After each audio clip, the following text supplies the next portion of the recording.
Ma fiancée et ses parents se sont ouvertement moqués de ma défunte mère lors du dîner de répétition. C'est pourquoi j'ai annulé le mariage devant tout le monde, sans l'ombre d'une hésitation. J'ai 33 ans et, jusqu'à récemment, j'étais fiancé à Lydia, une femme avec laquelle je pensais honnêtement passer le reste de ma vie. Je l'ai rencontrée il y a environ 6 ans par le biais d'amis communs lors d'un barbecue. Elle avait ce sourire incroyable, était prompte à faire une blague, et nous avons tout de suite accroché. Je n'ai pas hésité une seconde lorsque j'ai décidé de la demander en mariage il y a 1 an. Cela semblait être le bon moment, la bonne personne. À l'époque, je n'épousais pas seulement Lydia, j'épousais aussi, d'une certaine manière, sa famille. Ses parents, Jacques et Donna, sont le genre de personnes qui aiment être le centre de l'attention. Ils sont bruyants, donnent leur avis sur tout, et semblaient toujours avoir un commentaire sur tout. Au début, je pensais que c'était juste leur personnalité, mais avec le temps, j'ai commencé à voir comment leur sentiment de droit s'immisçait dans tout ce qu'ils faisaient. Avant de plonger dans ce qui s'est passé, laissez-moi vous parler de ma mère. Elle s'appelait Patricia et était, sans conteste, la meilleure personne que j'ai jamais connue. Elle est décédée il y a 2 ans après avoir lutté contre le cancer pendant 3 années brutales. La voir combattre cette maladie et trouver quand même des moyens de faire passer les autres en premier était une leçon d'humilité. Elle m'a tellement appris sur la gentillesse, la générosité et le fait de défendre ce qui est juste. Ma mère n'était pas seulement mon roc, elle était une bouée de sauvetage pour beaucoup de gens. Elle avait cette façon d'intervenir et d'aider les gens sans les mettre mal à l'aise ou les rendre redevables, comme si elle faisait simplement en silence ce qui devait être fait. Cela incluait la famille de Lydia. Jacques et Donna lui doivent tellement, mais on ne le saurait pas à la façon dont ils parlent d'elle maintenant. Quand j'ai présenté Lydia à ma mère pour la première fois, ça s'est plutôt bien passé. Ma mère aimait Lydia, elle me l'a dit, et Lydia semblait polie. Mais au fur et à mesure que les choses devenaient plus sérieuses, il est devenu évident que Lydia ne s'entendait pas vraiment avec ma mère. Ce n'était rien de dramatique, juste de petits commentaires ici et là, comme la façon dont Lydia traitait ma mère de trop envahissante ou d'un peu trop désireuse d'aider. Cela me mettait mal à l'aise, mais je pensais que c'était juste de la nervosité ou le fait que Lydia essayait de s'adapter à l'idée de faire partie d'une nouvelle famille. Le fait est que ma mère a fait beaucoup pour la famille de Lydia. Il y a des années, lorsque leur restaurant était sur le point de fermer, ma mère a co-signé un prêt pour les aider. Personne d'autre ne voulait prendre ce risque, mais ma mère croyait en eux. Elle les a même aidés à organiser leurs finances et à élaborer un plan pour rendre l'entreprise rentable à nouveau. Et ça a marché. Le restaurant a survécu, et Jacques et Donna ont pu conserver leurs moyens de subsistance. Mais cela ne s'est pas arrêté là. Lorsque le four industriel de leur restaurant est tombé en panne, ils n'avaient pas l'argent nécessaire pour le remplacer. Ma mère l'a payé intégralement parce qu'elle ne voulait pas qu'ils perdent de l'activité. Elle n'a jamais demandé à être remboursée, même si elle aurait pu utiliser cet argent pour ses propres frais médicaux plus tard. C'est juste qui elle était. Ensuite, il y a le frère aîné de Lydia, Ryan. Il avait du mal à terminer ses études parce qu'il n'avait pas les moyens de payer ses frais de scolarité pour son dernier semestre. Ma mère est intervenue et a couvert les frais pour qu'il n'ait pas à abandonner. Elle a dit, l'éducation est une chose que personne ne peut vous enlever. Ce n'était pas seulement de l'argent qu'elle a donné, c'était du temps et de l'énergie. Elle a passé des heures à aider la famille de Lydia avec tout, des conseils en comptabilité à la garde des enfants de Ryan pour qu'il puisse se concentrer sur ses études.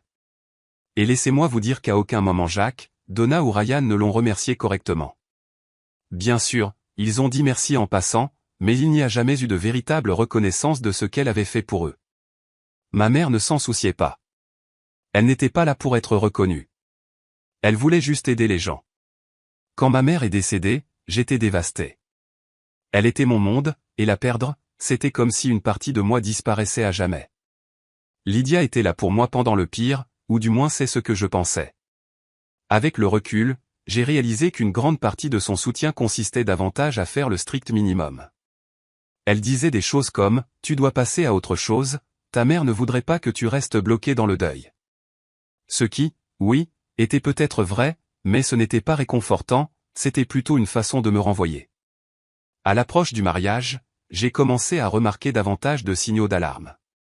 Lydia était bizarrement dédaigneuse chaque fois que j'évoquais ma mère dans des conversations sur la cérémonie.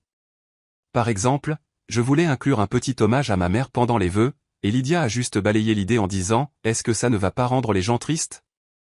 Les mariages sont censés être joyeux. » J'ai laissé passer parce que je ne voulais pas me disputer, mais de petites choses comme ça continuaient de s'accumuler. Ensuite, il y a eu les commentaires de Jacques et Donna. Ils avaient cette façon de me rabaisser, comme s'ils pensaient que Lydia se mariait en dessous de sa condition. Jacques a un jour plaisanté en disant que Lydia améliorait sa vie en épousant quelqu'un d'un milieu plus simple. Donna disait des choses comme « Eh bien, nous faisons tous des sacrifices par amour », comme si Lydia me rendait service en acceptant de m'épouser. Ça me piquait, mais je gardais le silence pour le bien de Lydia. Avec le recul, j'aurais aimé m'exprimer plus tôt. J'aurais peut-être pu m'éviter du chagrin. Mais je me disais qu'une fois le mariage terminé et la poussière retombée, les choses s'amélioreraient. Je ne pouvais pas me tromper davantage. Alors, avançons d'environ un mois avant le mariage. C'est là que les choses ont vraiment commencé à s'effondrer. Comme je l'ai dit plus tôt, les parents de Lydia, Jacques et Donna, ont proposé d'organiser le dîner de répétition dans ce restaurant chic auquel ils étaient liés. Au début, j'ai pensé que c'était un geste gentil. Je pensais que peut-être ils essayaient d'adoucir tous les petits commentaires sournois et les moments gênants que nous avions eus pendant la planification du mariage. Je me suis même dit que c'était peut-être leur façon de se montrer à la hauteur et de faire preuve d'un peu de classe. Maintenant, un peu de contexte sur ce dîner. Les parents de Lydia n'ont pas seulement proposé de l'organiser, ils ont fait tout un spectacle de leur générosité. Donna n'arrêtait pas d'en parler dans les conversations en disant des choses comme « Oh, nous avons fait tellement d'efforts pour rendre ce dîner de répétition parfait. Il va faire parler de lui dans toute la ville. » Jacques, bien sûr, a renchéri à chaque occasion, me rappelant, ainsi qu'à tous les autres, que le restaurant était l'un des meilleurs de la région et que nous avions de la chance qu'ils aient pu le réserver. Tout cela a commencé à ressembler moins à un cadeau qu'à un coup de pouce à leur ego. Mais peu importe, j'étais concentré sur la réalisation du mariage, alors je les ai laissés prendre les rênes du dîner de répétition. Grosse erreur. À mesure que la date approchait, les vraies couleurs de Jacques et Donna ont commencé à transparaître encore davantage. Chaque conversation avec eux s'est transformée en une sorte de commentaire indirect ou de remarque passive-agressive. Par exemple, lorsque j'ai essayé de confirmer la liste des invités pour le dîner, Donna a levé les yeux au ciel et a dit « Nous nous en occuperons, Michael. Tu n'as pas besoin de te stresser pour les détails. Contente-toi de venir et d'apprécier. » C'était une chose si petite, mais ça m'a agacé. C'était censé être notre événement, non? Lydia et moi ne devrions-nous pas avoir notre mot à dire sur qui vient? Ensuite, il y a eu le menu. Donna a fait toute une histoire de la façon dont ils organisaient une expérience culinaire haut de gamme pour la soirée. Elle n'arrêtait pas de dire des choses comme « Oh, nous avons demandé au chef de créer quelque chose de vraiment spécial, rien de ce que tu trouverais normalement chez toi, Michael. » Cette dernière partie était son pic préféré. Chez moi. Elle adorait me rappeler que je ne faisais pas partie du même cercle social qu'eux. Je viens d'une petite ville ouvrière, et il ne me laissait jamais l'oublier.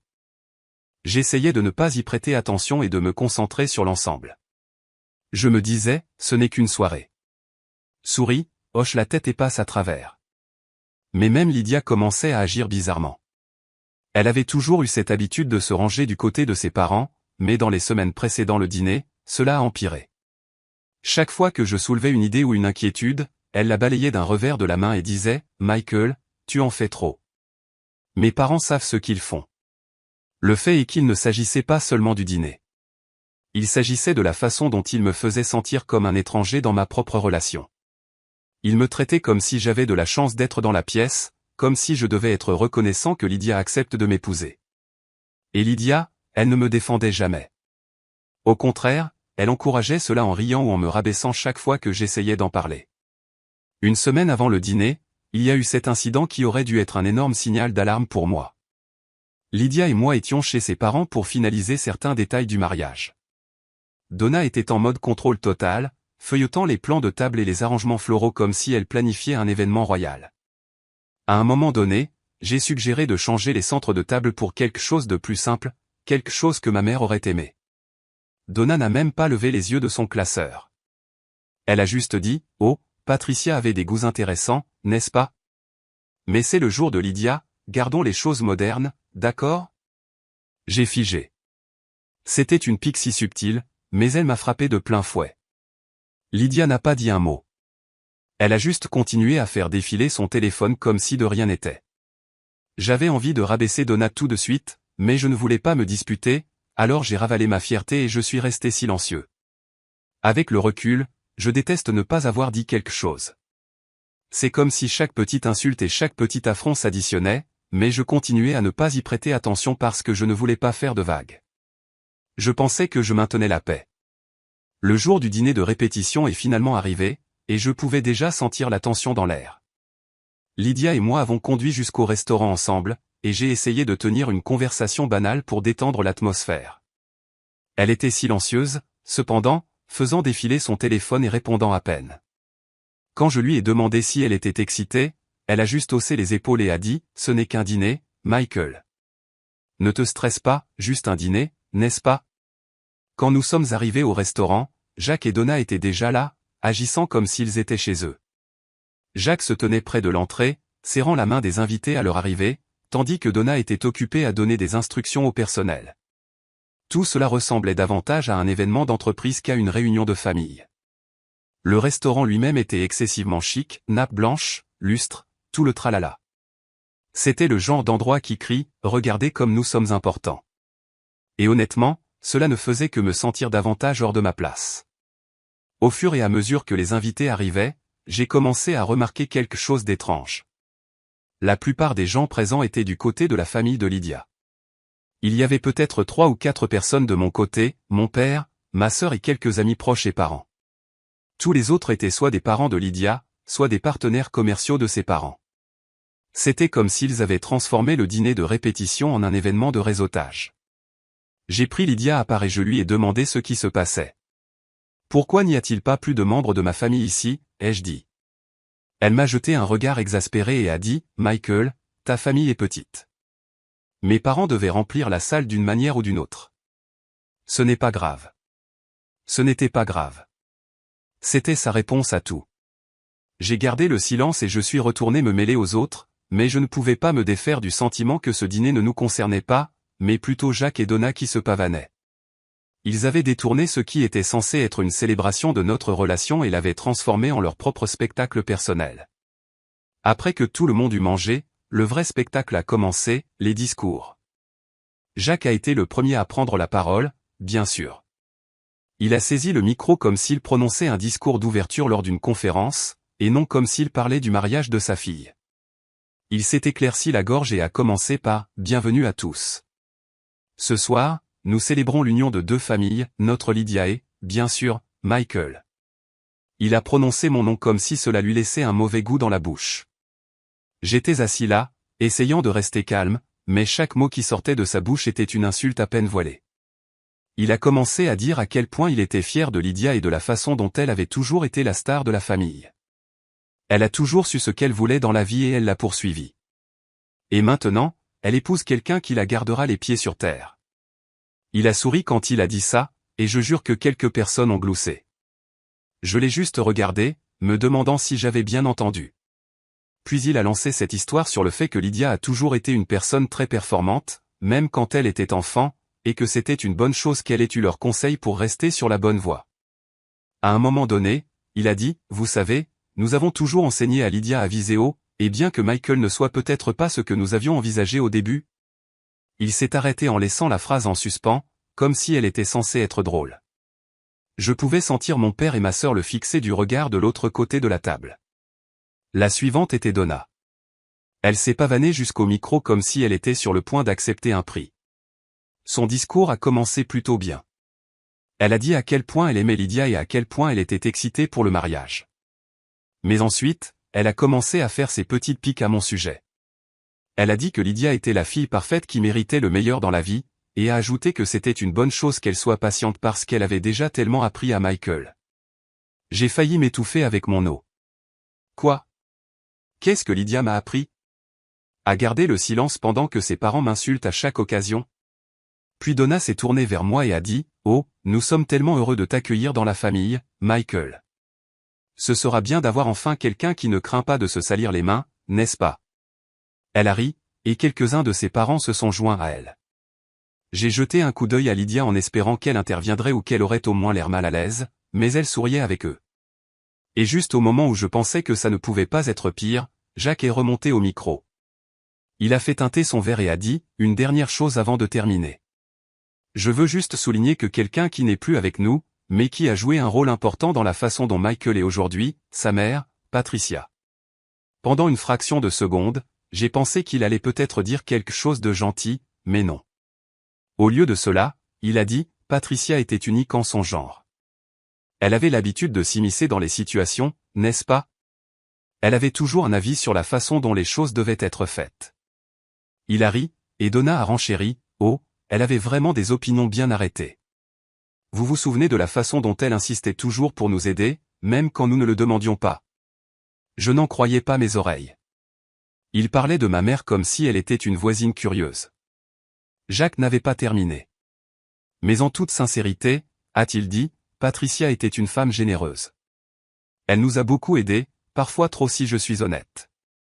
Il a fait un clin d'œil comme si c'était une sorte de blague. La salle est devenue silencieuse, mais Jacques a continué. Nous veillerons à ce que son esprit reste vivant au mariage. Espérons que Michael n'héritera pas de son enthousiasme à prendre les choses en main, car nous ne voudrions pas qu'il se mêle trop de choses, n'est-ce pas? Ça y est. J'ai senti mon visage chauffer et mes poings se serrer sous la table. J'ai jeté un coup d'œil à Lydia en attendant qu'elle dise quelque chose, n'importe quoi, pour les faire taire, mais elle a juste ri et a dit, « Oh, papa, arrête. » Comme si tout cela était amusant et inoffensif. Amusant et inoffensif? Il se moquait de la mémoire de ma mère devant une salle remplie de gens, et Lydia pensait que c'était drôle? Je ne pouvais pas y croire. Le pire, c'est que Jacques et Donna agissaient comme s'ils étaient charmants. Ils avaient ce regard suffisant sur leur visage, comme s'ils pensaient que tout le monde riait avec eux. Mais quand j'ai regardé autour de la salle, j'ai pu voir que ce n'était pas le cas. Quand Jacques s'est finalement assis, la tension dans la salle était si forte qu'on aurait pu la couper au couteau. Le cliquetis des fourchettes et des verres a recommencé pendant que les gens essayaient maladroitement de passer à autre chose après ce discours désastreux. Lydia s'est penchée et m'a chuchoté, « Tu vas bien ?» Son ton était désinvolte, comme si elle me demandait si je voulais plus d'eau, pas si j'étais furieux. Je ne l'ai même pas regardé. J'ai juste hoché la tête, la mâchoire serrée si fort que je pensais que mes dents allaient se briser. Mais ensuite, Donna s'est approchée de notre table. « Michael, a-t-elle dit gentiment, j'espère que tu n'as pas été offensé. » Jacques et moi voulions juste ajouter un peu d'humour à la soirée. Tout cela est pour rire. C'est alors que quelque chose s'est cassé en moi. Je ne pouvais plus rester silencieux. Je me suis levé, ma chaise raclant bruyamment sur le sol. « Êtes-vous sérieux en ce moment ?» ai-je dit, ma voix basse, mais tremblant de colère. Alors, j'étais là, debout au milieu du dîner de répétition, la chaise encore légèrement basculée depuis que je m'étais levé. Toute la salle était devenue silencieuse, comme si quelqu'un avait coupé le son de la télévision. Tous les regards étaient tournés vers moi, mais je m'en fichais. Mon cœur battait la chamade et mon visage était chaud, mais je savais que je ne pouvais pas laisser passer ça. Les moqueries de Jacques et Donna envers ma mère étaient déjà de trop, mais cette fausse excuse de Donna, c'était la goutte d'eau qui a fait déborder le vase. « Êtes-vous sérieux en ce moment ?» ai-je répété en regardant directement Donna. Elle a figé pendant une seconde, ne s'attendant probablement pas à ce que je la dénonce. Jacques a levé les yeux de son verre comme si je venais de l'insulter. Lydia, assise à côté de moi, a chuchoté, « Michael, arrête. » Mais je l'ai ignoré. « Laissez-moi bien comprendre, » ai-je dit, ma voix plus forte maintenant. Vous avez passé toute la soirée à lancer des piques bon marché à ma mère, la femme qui a aidé votre famille quand personne d'autre ne le voulait, et maintenant vous agissez comme si c'était juste une blague. Vous pensez que c'est normal? Jacques s'est adossé à sa chaise, croisant les bras, souriant comme s'il pensait que ce n'était pas grave. Relax, Michael, a-t-il dit. Tu réagis de façon excessive. Tout cela est pour rire. Pour rire? Ai-je rétorqué. Vous avez dit qu'elle se mêlait de tout, vous avez dit qu'elle en faisait trop, vous vous êtes moqué de sa générosité comme si c'était une sorte de défaut. Comment est-ce que c'était pour rire? La tension dans la salle était insupportable. Je pouvais voir quelques cousins de Lydia baisser les yeux sur leurs assiettes, visiblement mal à l'aise. Mon père, en revanche, regardait Jacques comme s'il avait envie de le frapper. Ma sœur avait les bras croisés, fixant Donna du regard comme si elle attendait son tour pour intervenir. Donna a essayé de rire. Oh, Michael, ne sois pas si sensible. Nous partagions juste quelques histoires. Tout le monde sait comment Patricia aimait prendre les choses en main. Je n'en croyais pas mes oreilles. Prendre les choses en main? ai-je dit, ma voix s'élevant. Elle vous a aidé, elle a sauvé votre entreprise quand vous étiez sur le point de la perdre. Elle a payé les réparations de votre four, le réaménagement de votre patio et les frais de scolarité de votre fils. Et c'est comme ça que vous la remerciez, en la transformant en une sorte de blague lors d'un dîner de répétition? Jacques s'est redressé, visiblement agacé maintenant. Bon, ça suffit, a-t-il dit, essayant de paraître autoritaire. Nous ne voulions pas faire de mal, mais si tu vas faire une crise de colère à ce sujet, peut-être que tu n'es pas prêt pour le mariage. Ce commentaire a montré à quel point il avait peu de respect pour moi ou pour ma mère. Lydia a finalement pris la parole en tirant sur ma manche. Michael, pouvons-nous juste sortir et parler, s'il te plaît? J'ai retiré mon bras. Non, Lydia, nous ne pouvons pas avant que tes parents comprennent à quel point ils ont été irrespectueux. Donna a soupiré de façon théâtrale, comme si elle était la victime dans tout cela. Michael, c'est censé être une occasion joyeuse. Tu gâches la soirée pour tout le monde. Je gâche la soirée? Ai-je dit, ma voix tremblant de colère. Non, Donna, tu l'as gâchée dès que tu as décidé de démolir ma mère devant tout le monde. Et Lydia, tu es restée assise là et tu l'as laissé faire. Le visage de Lydia est devenu rouge. Je ne savais pas qu'ils allaient dire tout ça, a-t-elle dit sur la défensive. Mais tu as ri, ai-je rétorqué. Tu as ri à chaque insulte. Tu n'as même pas essayé de les arrêter. À ce moment-là, les chuchotements dans la salle ont commencé à s'intensifier. Les gens se penchaient les uns vers les autres, murmurant à propos de la scène qui se déroulait devant eux. Je pouvais sentir le poids de leurs regards, mais je m'en fichais. Il ne s'agissait pas d'eux. Il s'agissait de défendre ma mère. Jacques s'est levé, visiblement exaspéré. Bon, Michael, si tu es tellement offensé, peut-être devrais-tu partir, a-t-il dit en pointant du doigt la porte. Pendant un moment, j'y ai pensé. J'ai pensé à simplement sortir, en les laissant à leur parfait petit dîner. Mais ensuite, j'ai regardé autour de la salle, mon père, ma sœur, mes quelques amis qui étaient venus me soutenir. Ils me regardaient tous, attendant de voir ce que j'allais faire. Et j'ai réalisé que je n'allais pas laisser Jacques et Donna s'en tirer. Pas cette fois. Non, ai-je dit fermement. Je ne pars pas avant que vous ne compreniez ce que vous avez fait. Jacques a ouvert la bouche pour répondre, mais je l'ai interrompu. Vous agissez comme si ma mère était une personne envahissante et importune, mais sans elle, vous n'auriez même pas ce restaurant. Elle n'a rien fait de tout ça parce qu'elle voulait être reconnue ou louée. Elle l'a fait parce qu'elle se souciait des autres. Et maintenant, vous êtes assis ici à démolir sa mémoire comme si c'était une sorte de blague. Ce n'est pas seulement irrespectueux, c'est dégoûtant. La salle est redevenue complètement silencieuse. Même Jacques avait l'air surpris, comme s'il ne savait pas comment réagir. Donna a ouvert la bouche, mais aucun mot n'est sorti. Lydia est restée assise là, fixant la table, son visage un mélange d'embarras et de colère. Finalement, Jacques a murmuré, nous ne voulions pas dire ça comme ça. Peu importe comment vous l'avez dit, ai-je dit. Ce qui compte, c'est comment c'est ressorti. Vous n'avez pas le droit de réécrire qui était ma mère simplement parce que cela convient à votre récit. Elle méritait mieux que ça, et honnêtement, moi aussi. Sur ce, j'ai reculé de la table et j'ai attrapé mon manteau. Vous voulez que je parte? Très bien, mais ne vous attendez pas à ce que je revienne. Mon père s'est levé immédiatement, prêt à me suivre. Ma sœur a attrapé son sac à main et a jeté un dernier regard noir à Donna avant de nous rejoindre. Quelques-uns de mes amis se sont levés aussi, ayant l'air incertains, mais solidaires. Lydia m'a appelé. Michael, attends. Mais je ne me suis pas arrêté. Je suis sorti de ce restaurant, la tête haute, même si mon cœur battait la chamade. Dehors, mon père a posé une main sur mon épaule. Tu as fait ce qu'il fallait, a-t-il dit. Ta mère serait fière. J'ai hoché la tête, mais je ne me sentais pas fier. Je me sentais en colère et trahi. Et j'ai réalisé quelque chose. Si elle ne pouvait pas me défendre ou défendre ma mère, alors peut-être qu'elle n'était pas la personne que je croyais qu'elle était. Une partie de moi pensait que j'avais fait ce qu'il fallait en sortant, mais l'autre partie de moi n'arrivait pas à se défaire du sentiment que ce n'était pas suffisant. Si je laissais les choses telles qu'elles étaient, Lydia et sa famille déformeraient simplement l'histoire pour faire de moi le méchant. Ils diraient que je suis trop sensible ou que je réagis de façon excessive. Non, je ne pouvais pas laisser ça arriver. Il ne s'agissait pas seulement de moi. Il s'agissait de ma mère, de sa mémoire et de ce que je défendais. J'ai pris une profonde inspiration et je me suis tourné vers mon père. Je dois y retourner, ai-je dit. Quoi, a lâché ma sœur. Pourquoi? Tu ne leur dois rien. Je sais, ai-je dit en la regardant, mais je ne vais pas laisser ça inachevé. Je dois clairement faire comprendre à Lydia, à ses parents, à tout le monde, que c'est fini pour de bon. Mon père a hésité, puis a hoché la tête. Si c'est ce que tu as besoin de faire, nous te soutiendrons.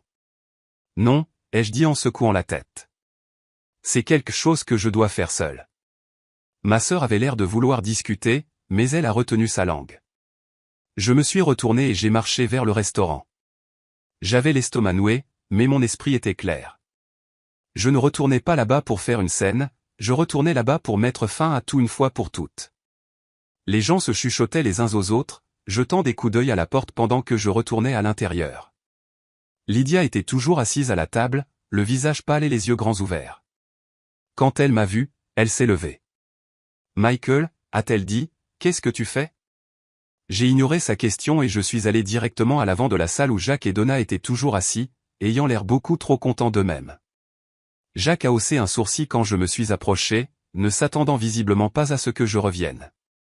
Donna m'a donné le même faux sourire doux qu'elle utilisait toute la soirée. « De retour si tôt ?» a dit Jacques, son ton dégoulinant de sarcasme. Je n'ai pas pris la peine de lui répondre. Au lieu de cela, je me suis tourné vers toute la salle. « Excusez-moi tout le monde », ai-je dit assez fort pour que toute la salle m'entende. Le murmure s'est arrêté instantanément, et tous les regards se sont tournés vers moi à nouveau. Mon cœur battait la chamade, mais j'ai gardé ma voix stable. J'ai quelque chose à dire. J'ai jeté un coup d'œil à Lydia, qui était maintenant debout, figée près de la table, les mains jointes devant elle. Je sais que ce n'est pas le moment ni l'endroit que quiconque attendait pour ça, mais après ce qui s'est passé ce soir, je ne vois aucune raison d'attendre. J'ai pris une profonde inspiration et j'ai continué. Ce mariage est annulé. La salle a explosé. Des halètements, des murmures et le raclement des chaises ont rempli l'air pendant que les gens se tournaient les uns vers les autres. La mâchoire de Lydia est tombée, et ses mains ont volé à sa bouche. « Michael, non. » a-t-elle chuchoté, mais j'ai levé une main pour l'arrêter. La salle était devenue complètement silencieuse maintenant. Même le personnel avait cessé de bouger, se tenant figé dans les coins de la salle. Je me suis retourné vers le reste des invités. Il ne s'agit pas seulement de ce soir, ai-je dit. Il s'agit du genre de famille dans laquelle je me marierai. Une famille qui ne me respecte pas, qui ne respecte pas ma mère et qui ne respecte pas les valeurs avec lesquelles j'ai été élevé. Je ne peux pas et je ne passerai pas le reste de ma vie à être traité comme ça. Jacques a finalement trouvé sa voix. « Tu fais une grosse erreur, mon garçon, » a-t-il dit, son ton dégoulinant de condescendance. « Tu gâches quelque chose de bien pour rien. » J'ai ri amèrement. « Rien? Vous pensez que manquer de respect à ma mère, c'est rien? Vous pensez me traiter comme si j'étais moins que rien, c'est rien? Non, Jacques, l'erreur serait de continuer ce mariage et de m'attacher à une famille qui ne me mérite pas. » Donna avait l'air sur le point de pleurer, ou peut-être était-elle simplement embarrassée que leur petit spectacle ait échoué. « Michael, a-t-elle dit, sa voix tremblant, ne prenons pas de décision dans le feu de l'action. Nous pouvons en parler demain, quand tout le monde aura eu la chance de se calmer. Non, ai-je dit fermement. Nous n'allons pas en parler demain ni jamais. C'est terminé. Je me suis tourné vers Lydia une dernière fois. Son visage était couvert de larmes, et elle avait l'air de ne pas savoir si elle devait crier ou supplier. Je suis retourné vers la porte, mais pas résonnant dans la salle silencieuse. En tendant la main vers la poignée, j'ai entendu Lydia m'appeler une dernière fois. « Michael, s'il te plaît, ne fais pas ça. » J'ai fait une pause pendant un moment, ma main sur la porte, puis je me suis retourné et j'ai dit, « Je l'ai déjà fait. » Sortir de ce restaurant, c'était comme arracher un pansement. Il y a eu une piqûre, bien sûr, mais le sentiment dominant était le soulagement. C'était terminé. Le mariage, le manque de respect constant, le sentiment de se sentir inférieur dans une famille que j'étais censé rejoindre, tout cela était derrière moi. Le lendemain matin, la vraie retombée a commencé. Je me suis réveillé avec une centaine de messages non lus sur mon téléphone. La plupart étaient de Lydia, quelques-uns de Jacques et Donna, et il y en avait même quelques-uns de parents éloignés à elle que je connaissais à peine. Le ton des messages allait de la supplication à l'odieux pur et simple. Les textos de Lydia étaient pleins d'excuses. Je suis désolé, Michael, je ne voulais pas te blesser. S'il te plaît, parle-moi. Ceux de Jacques étaient plus agressifs. Tu nous as embarrassés devant tout le monde. Tu vas le regretter. Et Donna, elle a essayé de jouer la victime. Je n'arrive pas à croire que tu fais ça à Lydia. Elle ne méritait pas ça. Je les ai tous ignorés. En milieu d'après-midi, Lydia s'est présentée à mon appartement. Je savais que ça allait arriver. Je m'y étais préparé toute la journée, mais ça n'a pas rendu les choses plus faciles. Quand j'ai ouvert la porte, elle avait l'air de ne pas avoir dormi. Ses yeux étaient rouges et son visage était bouffi d'avoir pleuré. Elle portait encore la robe de la veille, comme si elle était rentrée directement chez elle et s'était endormie en pleurant. Michael, dit-elle doucement, sa voix tremblant, pouvons-nous s'il te plaît parler? J'ai croisé les bras et je me suis appuyé contre le cadre de la porte. De quoi y a-t-il à parler, Lydia? J'ai été assez clair hier soir. Elle a tressailli comme si je l'avais giflée, mais elle n'a pas reculé. Je sais que tu es en colère, et tu as toutes les raisons de l'être, dit-elle, mais nous pouvons arranger ça. Nous pouvons y travailler. J'ai secoué la tête. Tu ne comprends pas, n'est-ce pas? Ce n'est pas quelque chose que nous pouvons simplement travailler à travers. Elle a essuyé ses yeux avec le dos de sa main, sa voix craquant alors qu'elle disait « J'avais peur, d'accord ?» Peur de quoi, ai-je demandé, ma frustration bouillonnant. Peur de contrarier tes parents, peur de faire une scène. Elle n'avait pas de réponse. Elle est juste restée là à pleurer pendant que je la regardais, attendant quelque chose, n'importe quoi, qui me ferait croire qu'elle comprenait réellement ce qu'elle avait fait. Mais rien n'est venu. Ses yeux s'écarquillèrent, et elle fit un pas de plus. S'il te plaît, Michael, chuchota-t-elle, ne fais pas ça. Nous pouvons y arriver. Je vais parler à mes parents. Je vais les faire s'excuser. S'il te plaît, n'arrête pas ça comme ça. J'ai secoué la tête à nouveau. Il ne s'agit pas seulement de tes parents, Lydia. Il s'agit de toi. Hier soir m'a montré exactement qui tu es, et je ne peux pas l'oublier. Je mérite mieux que ça. Elle m'a regardé pendant un moment, son visage se plissant alors que la réalité s'installait. Un samedi après-midi, je nettoyais la vieille boîte à souvenirs de ma mère. C'était quelque chose que j'avais gardé depuis qu'elle était décédée. À l'intérieur, il y avait des choses comme son collier préféré, une paire de boucles d'oreilles qu'elle portait à l'église, et un petit médaillon délicat avec une photo de ma grand-mère à l'intérieur. Ce médaillon était dans ma famille depuis des générations, transmis de mère en fille, et ma mère me l'avait donné avant de mourir. Elle avait dit, un jour, tu connaîtras la bonne personne à qui donner ça. Je l'avais gardé en sécurité dans la boîte depuis.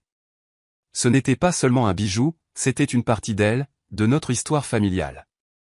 Mais quand j'ai ouvert la boîte ce jour-là, le médaillon avait disparu. Au début, j'ai pensé que j'imaginais des choses. J'ai mis la boîte à sac, cherchant soigneusement dans tous les coins, mais il n'était pas là. J'ai vérifié les tiroirs où je gardais la boîte, les étagères, même le sol autour de la boîte, rien. Mon cœur s'est serré alors que je réalisais ce qui s'était passé. Quelqu'un l'avait pris. La seule personne qui avait été dans mon appartement récemment, à part ma famille et mes amis proches, était Lydia. Mon estomac s'est retourné alors que je reconstituais le puzzle. Elle était venue quelques jours après la rupture pour déposer la bague de fiançailles. Elle avait demandé à utiliser la salle de bain avant de partir, et je n'y avais rien pensé sur le coup, mais maintenant tout était clair. J'ai attrapé mon téléphone et je lui ai envoyé un texto. As-tu pris le médaillon de la boîte à souvenirs de ma mère? Quelques minutes plus tard, elle a répondu, de quoi parles-tu? Je n'y ai pas cru une seconde. Tu sais exactement de quoi je parle.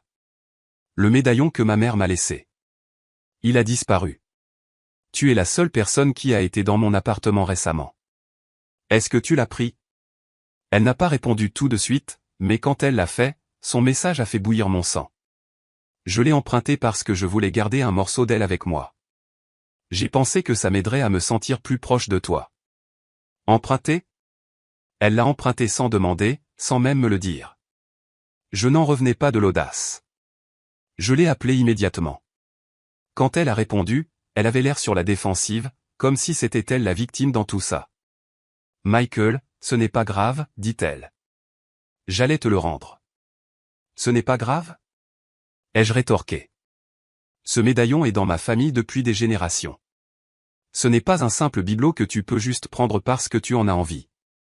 Comment as-tu même pu penser que c'était normal?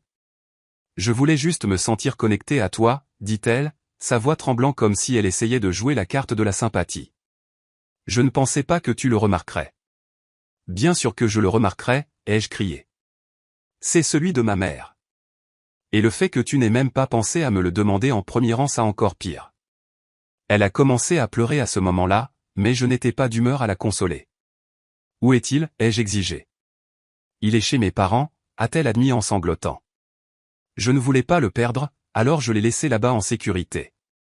C'était la goutte d'eau qui a fait déborder le vase. Tu as pris quelque chose qui ne t'appartenait pas, quelque chose qui compte plus pour moi que tu ne le comprendras jamais, et tu l'as juste laissé chez tes parents? Tu plaisantes? Je suis désolé, chuchota T.L.